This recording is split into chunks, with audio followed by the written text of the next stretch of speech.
analisei os comandos da Guiné, falando primeiro sobre os grupos de combate, depois companhias, depois o batalhão. A seguir, vou falar sobre umas operações que eu achei de referência. Uma operação de um grupo de combate, 2 operações de companhia e 3 operações de batalhão. Falando dos grupos de combate, foram 8. Houve um alferes que comandou 2 vezes, o alferes Briote, Virgínio Briote, que não está aqui presente, e que comandou 2 grupos, o Diabólicos e o Briote 2. Estes grupos começaram no final de 1963, quando o general Louro de Sousa enviou uma delegação a Angola para tirar em Angola o curso de comandos. Essa delegação era chefiada pelo major Correia Diniz. Voltaram, constituíram uma companhia de comandos do comando territorial que dava só instrução. Essa companhia deu instrução a 8 grupos. Esses 8 grupos foram aplicados como grupos de comandos, portanto, sempre onde o inimigo era mais forte, sempre onde o inimigo estava melhor organizado, impôs, teve bons resultados, e em 1966 terminaram a sua atuação e começaram a chegar as companhias. As companhias de comandos foram, antes da formação do batalhão, foram 6 companhias que atuaram em Angola, que atuaram na Guiné. Essas 6 companhias terminaram em maio de 72, elas foram a 3ª companhia do Alves Cardoso, que foi condecorada com a Cruz de Guerra de primeira classe coletiva, e depois a 5ª, a 15ª, a 16ª, a 26ª e a 27ª.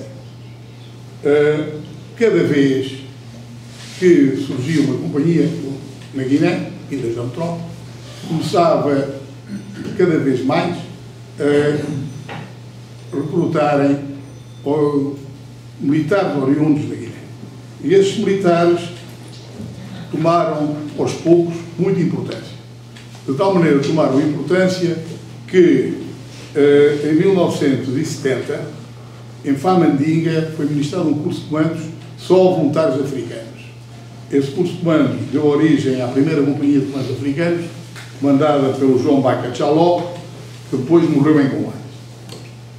Esta companhia já desempenhou missões de alguma periculosidade e com um inimigo muito forte, e tomou parte também na Operação Mar Verde. Uma operação que até certo ponto pouco se fala. Depois da primeira companhia de comandos, foram formadas ainda mais 2 companhias e formou-se o Batalhão de Comandos da Guiné. O Batalhão de Comandos da Guiné, na sua formação, foi a partir de 71, apesar de que só foi institucionalizado em 1972, e este batalhão tinha 3 companhias de comandos africanos. Tinha uma CCS, que era comandada por um africano, e tinha 2 companhias de comandos oriundos de cá da metrópole de então, que era a 35ª e a 38ª. A 35ª era comandada pelo Ribeiro da Fonseca e a 38ª pelo Pinto Ferreira. A 38ª foi também condecorada com a Cruz de Guerra primeira classe coletiva. O Batalhão de Comandos da Guiné teve várias operações, em todas elas o inimigo sempre, enfim, em todas elas se comportou excepcionalmente bem. Há 2 africanos que eu quero aqui destacar. Era o Martim Damado, que é o comandante do Grupo de Operações Especiais do Plano-Chefe, fazia parte do batalhão, foi condecorado com a Torre Espada, que tem 5 cruzes de guerra, e era o João Baca Jaló. O João Baca Jaló morreu em combate, em condições heroicas, na medida em que acabou por sacrificar, na altura, quer dizer, o que é que se passou? Eles estavam emboscados, ele ia lançar uma granada. Quando ia lançar uma granada foi atingido.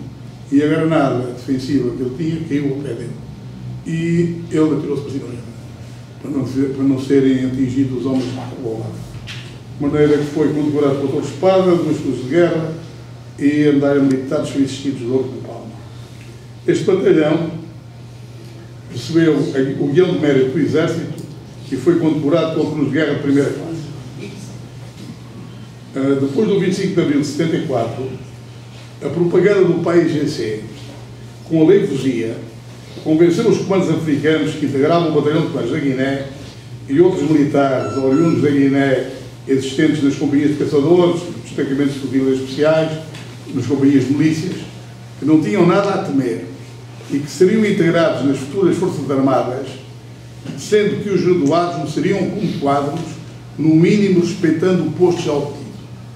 De facto, depois da independência da Guiné, além de inúmeros outros combatentes por Portugal que foram fuzilados, pelo menos 62 militares foram passados pelas armas, comandos, alguns assassinados, com crueldade depois de torturados, com ausência absoluta de julgamentos justos e imparciais que lhes tivessem dado capacidade ou possibilidade de defesa. O último cômputo existente refere o óbito de 20 oficiais, 30 sargentos e 12 praças, sendo que os quadros estavam na situação de graduados. Como operações de referência, quero frisar, a Operação Tridente foi uma operação do grupo, foi feita pelo Grupo de Combate vindo de Angola, foi comandada pelo Alferes Saraiva e só teve 21 comandos. Este grupo foi empenhado numa operação que foi efetuada com muitos efetivos, comandada pelo Tenente-Coronel de Cavalaria Cavaleiro, fazia o jus ao nome, e que empenhou à volta de 1.060 homens. Esta operação foi demorou 70 dias e o nosso pessoal teve empenhado esses 70 dias. No fim desta operação, eles foram louvados, o Saraiva foi condecorado com o valor militar, houve um alferes, um furriel e um cabo, o Jamaica. O Jamaica que depois foi tenente e foi fuzilado por o PAIGC, com a Cruz de Guerra e muitos outros louvados. Depois eu queria referir as operações de companhia, que eram a Champanha e a Marca. Na Champanha foi uma operação efetuada pela terceira Companhia de Comandos, foi uma operação em que foi detectado um depósito, um quartel inimigo, um depósito importante de material de guerra junto à fronteira do Senegal, um bocadinho a norte de São Domingos. Como sabem, não tenho mapa deste. Como sabem, São Domingos era ali na zona da Casamansa, junto ao norte, a zona do Chão Fluca, como era conhecido. E então, para a execução desta operação, o Abreu Cardoso escolheu 15 homens.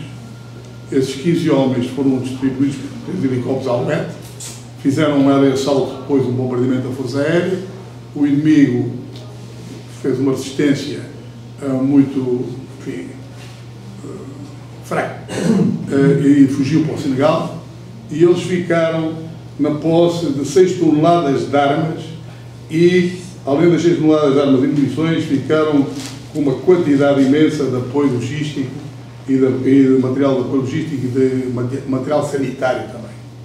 Foi, portanto, uma operação típica de um assalto. A seguir, na Mar Verde, como vocês sabem, na Mar Verde foi um assalto a Conakry.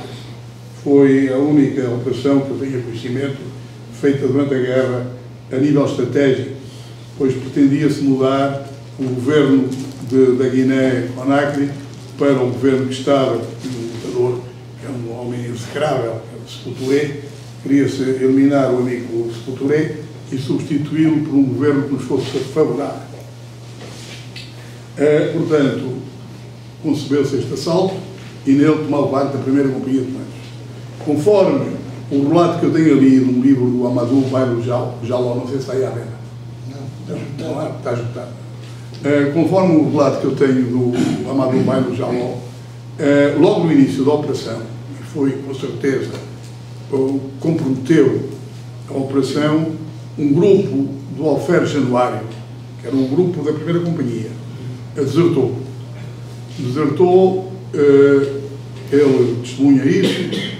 Eu, quando fui depois comandante do regimento, em várias conversas que tive, reportei, de facto, ele desertou. Houve outro grupo, que era de 10 homens, que chegou tarde para a recolha, e esse grupo acabou por ficar por ficar em combate com a gendarmerie da Guiné-Conakry e ficaram lá todos. Houve 2, depois posso contar a seguir. Mas, portanto, o grupo desertou, comprometeu a missão. O pessoal, foram cumpridas as missões possíveis, há só por si, um resultado que justifica esta operação, foi a libertação de 26 prisioneiros de guerra que nós tínhamos lá.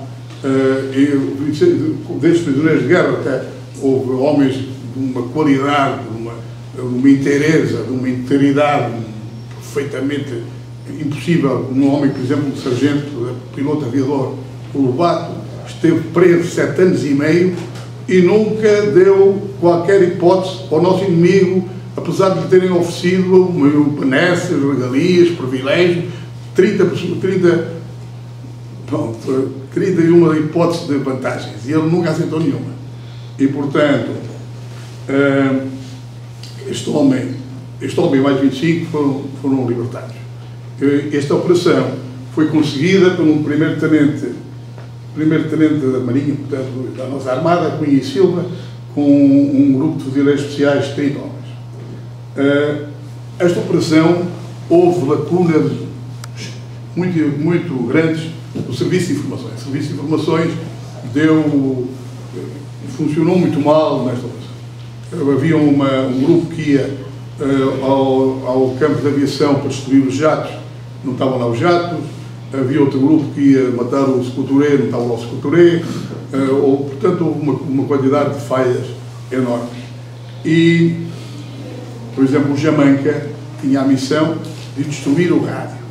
E ele, no papel, levava um guia. E o guia tinha saído da Guiné, assim mais ou menos ao mesmo tempo que ele nunca mais teve aqui os pés na baixa. E então, o guia, quando chegou ao sítio, estava lá um prédio, mas um prédio que era só de resto de chão, nesta altura já tinha uns 6 ou 7 andares. E o Jamanca não sabia qual era o elevador. Nunca tinha visto um elevador, porque na Bissau os prédios só havia um com o primeiro andar, que era o prédio onde o Palácio do Governo. Os outros prédios eram todos a resto de chão. De maneira que o Jamanca não sabia o que era o elevador, andou aí à procura, as portas estavam fechadas e eram portas blindadas, não foram ao rádio. Não foram ao rádio exatamente porque pensavam que o rádio estava no resto de chão e não sei. Foi uma lacuna. Foram várias. Disto,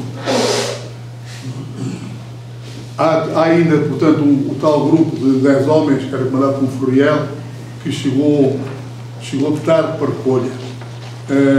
E foi mandado o Jalibá Gomes, que foi também comandante de companhia depois, foi em 2 botes buscar o grupo. Mas quando chegou para ir buscar o grupo, a gendarmeria já estava no porto e disparou para o nosso barco. E eles vieram embora. Havia uma troca de tiros muito grande entre esses nossos 10 homens e a gendarmeria. Entretanto, 2 homens que sabiam nadar, nadaram para uma ilhazinha que havia perto, relativamente perto, que eram uns 600 metros. E ficaram nessa ilha e um foi recolhido por um barco holandês. O comandante do barco holandês levou-o e depois deixá-lo na Libéria. Ele deu a volta à África e foi finalmente ter a Embaixada de Londres. E na Embaixada de Londres é que mandaram outra vez para Bissau. Quando ele lá chegou, já eu era quanto regime, o batalhão de comandos. Quer dizer, já tinha passado da companhia para o batalhão, já foi nessa altura que ele chegou lá, deu a volta, ficou com miserável. Chamava-se Nhanque. Mas esse homem falou, explicou-nos. O outro foi recolhido por pescadores. Os pescadores entregaram ao Secuturé, e o Secuturé matou-os a todos. Estes 25 homens que desertaram com o Januário já não queriam desertar. O Januário é que queria desertar porque tinha um irmão que era um comandante importante do PAIGC. E era um cabo-verdiano, não era bem Guiné. E então, estes 25 homens foram todos enforcados numa ponte lá, que havia lá em Conakry. Ele enforcou aquela gente toda. Vocês desculpem, que isto é como o Frei Tomás, de maneira que também tenho aqui o meu telemóvel a tocar. Tenho que imitar o Manel. Desligá-lo. Ora, a seguir, como operações de referência, escolhi 3. A Ametista Real, em que nós fomos ao Senegal destruir o destacamento de Cumbamori.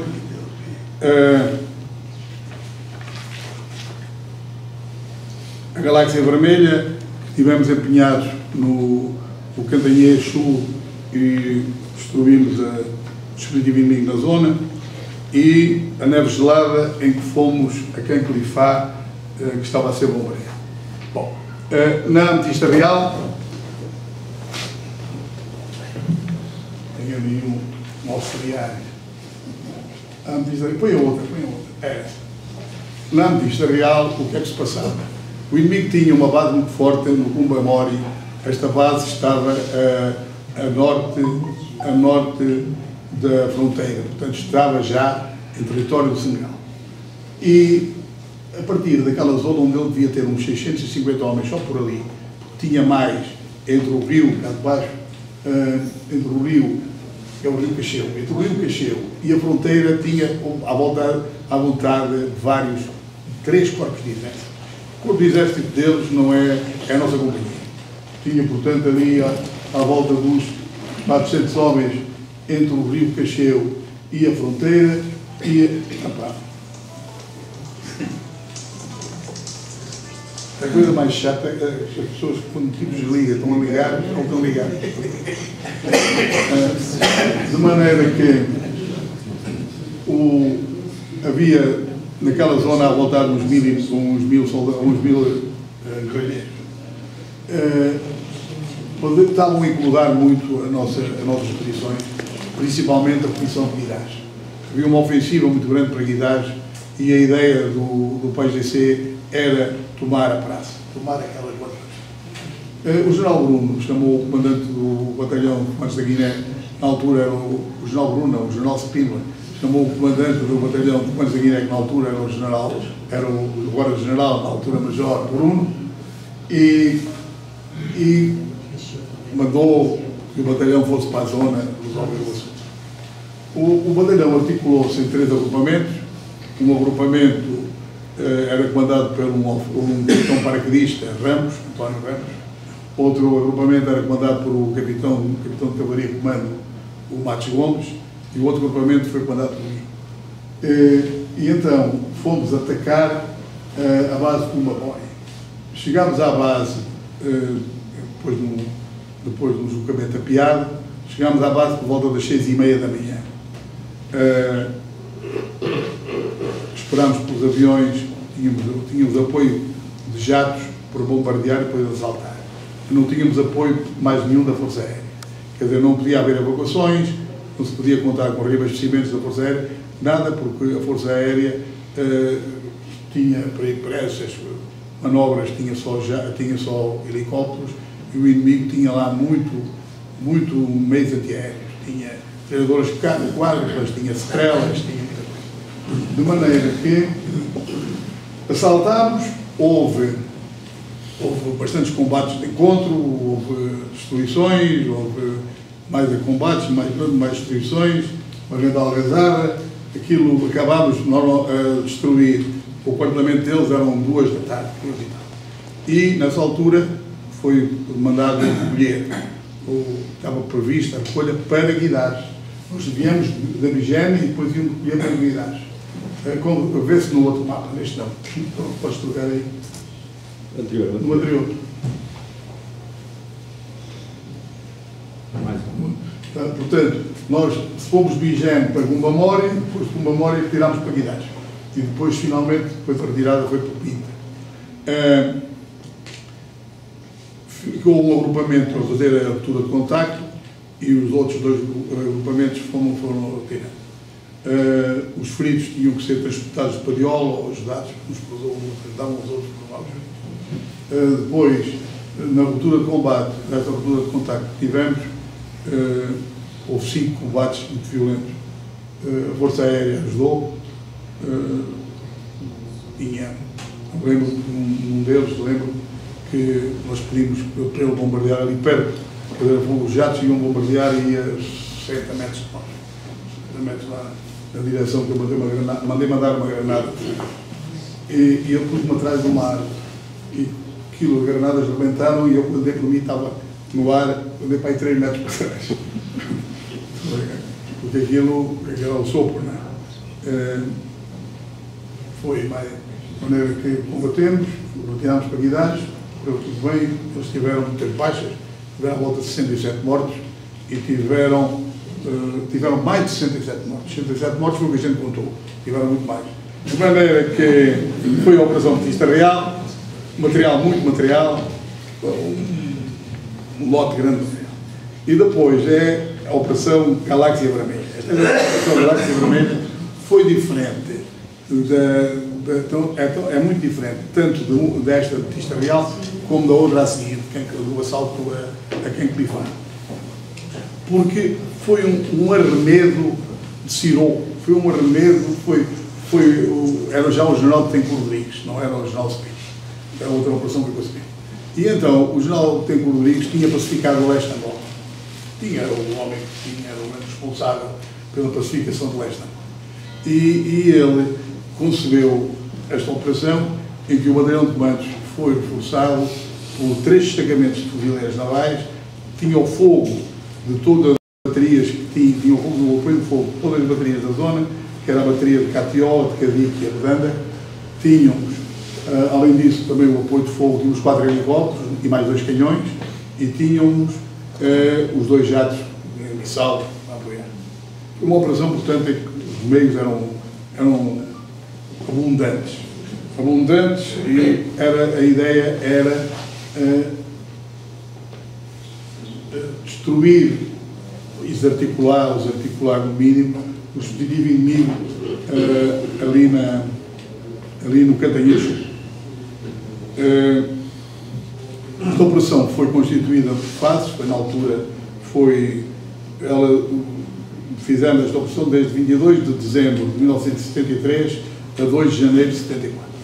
Portanto, foi uma operação que faseámos a operação. A primeira fase, saturámos a zona a bater o Cantanhês com 400 homens, foram 5 agrupamentos,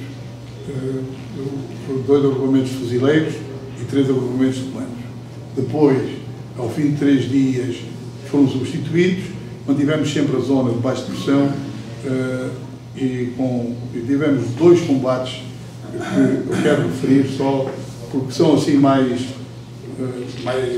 talvez mais didáticos. Um deles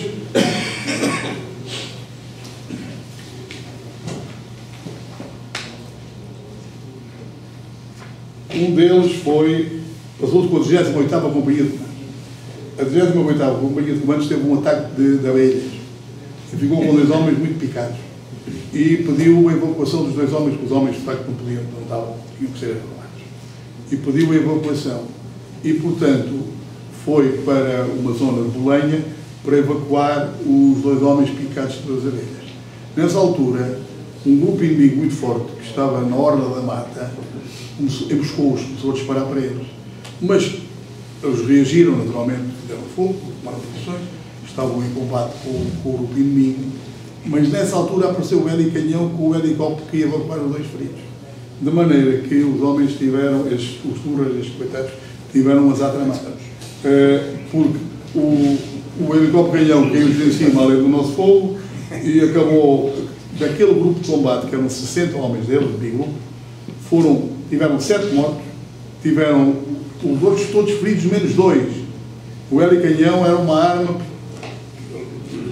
muito mortífera, porque a bala do helicanhão estilhaçava e aquilo fazia imensos estilhaços, e então o bigrupo inimigo teve só 2 homens ilesos e tiveram 7 mortos.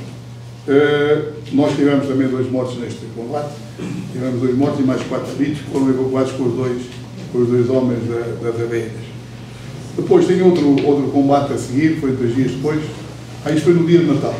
Este combate foi no dia de Natal. E depois, 2 dias depois, no dia 26, tivemos um combate de um grupo, o grupo Delta era a terceira companhia de comandos. Num assalto a um reduto, uma casa forte que eles tinham. Eles entrecheiravam-se, eles tinham trincheiras, e estava lá um grupo forte, houve também um combate grande, veio também o Helicanhão, e a partir da chegada do Helicanhão, eles fugiram. Deixaram 5 mortos dentro do reduto, e nós tivemos 2. Bom, e com isto vou para a última operação, que é a Operação Neves Gelada. Esta operação passou-se de 20 de março de 74 a 3 de abril de 74. O que é que se passava? O inimigo estava a bombardear diariamente Canclifá com... Mas essa está feia. Põe outra. Esta velha, essa aí está melhor. Essa foi tirada do livro do Cano, está melhor. O inimigo bombardeava diariamente Canclifá com morteiros 120 e com foguetões 122. E aquilo estava muito mal. Canclifá tinha uma companhia de caçadores muito boa, tinha uns alferes, de facto, para este fim de guerra, estes alferes tinham uma garra conhecida, tinham boa garra. Os alferes da companhia de caçadores 3545. O capitão era marciano, um chamado Cristo, já morreu, era um homem de uma família qualquer de Coimbra. Também estava a cumprir a sua missão. E esta guarnição era reforçada ainda por um pelotão de artilharia e 2 pelotões de milícias. O inimigo, quando nós fizemos o estudo da carta de fotografias aéreas, ele bombardeava Canclifá de 2 posições. Era uma posição, tenho aqui era uma posição ali, Sinchá e Geré, e outra posição ali, em Huanca. E então o planeamento que nós fizemos foi chegar aqui a Canclifá, na estrada, fazíamos da estrada do Nano para Canclifá, e chegar ali e mandar uma companhia para um das bases possíveis, base de fogo inimiga possível, e outra companhia para o outro lado e manter uma companhia assim. Mas isto foi alterado no horário, porque estes homens não recebiam abastecimentos há já 8 meses, estavam já sem munições, sem apoio sanitário, não tinham nada. E então nós levámos, mandaram-nos levar, mandaram-nos levar muito material em viaturas pesadas. E eu então decidi o quê? Aqui a partir do Nane, viemos para aqui, bastante afastados, e fomos a corta-mato, porque ali a mata é aberta. As árvores as viaturas passam por cima das árvores, aquilo, de maneira que fomos a corta-mato, com o pessoal do batalhão apiado, fomos a corta-mato, chegámos a Canclifá. Quando chegamos a Canclifá, eles que tinham a estrada com seda minada e que tinham a estrada debaixo de vigias, não nos viram. Bom, eu diria mesmo, nem nos cheiraram. De maneira que chegámos a Canclifá, e a partir de Canclifá fomos com uma companhia para Sinchá e Geré e outra companhia ali para Chauanca, acho que era o nome daqui. Bom, o que se passa é que eles começaram-nos a bombardear aí às 2 horas. E, nessa altura, a segunda companhia do CISEC, tinha ultrapassado a posição, começaram-nos a bombardear aqui, nesta posição do Riego. A companhia tinha-os passado para o oeste, não tinha detectado os tipos que estavam ali ao lado. Eles também não tinham visto a companhia passar. E a companhia estava a norte deles. Podia assaltar, cortando-lhes a fuga para a fronteira. De maneira que eu mandei a reserva a avançar para lá, mandei esta companhia também ir para ali e mandei saltar. Pedi os jatos, pedi os helicópteros, veio tudo. Enfim, apanhámos uma bateria de morteiros e 367 granadas. Não foi nada mal. De maneira, 367 granadas de morteiro e foi 3 morteiros inteiros, 3 morteiros completos, mais uma colada de morteiro, 2 tripés, um prato de base e 367 granadas. Portanto, é uma bateria inteira. Ficaram sem uma bateria inteira. E agora vou terminar com um bocadinho que escrevi e que vou ler só porque é uma homenagem que faço. Constato que unidades de comandos combateram no chão da Guiné. Desde 1964, até os últimos combates travados em 1974, sendo que o esforço dos seus militares, de diferentes origens, voluntários nesta tropa, foi sempre extraordinário, fiável e muito relevante. Incansavelmente, sempre presentes nos locais em que o inimigo era mais forte ou mais perigoso, comandos africanos e comandos oriundos da metrópole executaram e sofreram emboscadas, atacaram casas fortes, lançaram golpes de mão e aliação, enfrentaram combates de encontro inopinados, repeliram e desorganizaram a ofensiva de inimigas e, frequentemente vencedores, dos confrontos que mantiveram com os guerrilheiros do PAIGC, inimigo que os temia e respeitava, nas matas abertas do norte, regiões de Guidás, Farim, Contima e Canclifá, nas Lalas, nas Bolenhas, atascados no Tarrafo, na Floresta Cerrada do Sul, zonas do Cantanhês e do Como, houveram-se com nobreza, generosidade na vitória e resiliência nas dificuldades que nunca temeram e sempre ultrapassaram. Mamba-se o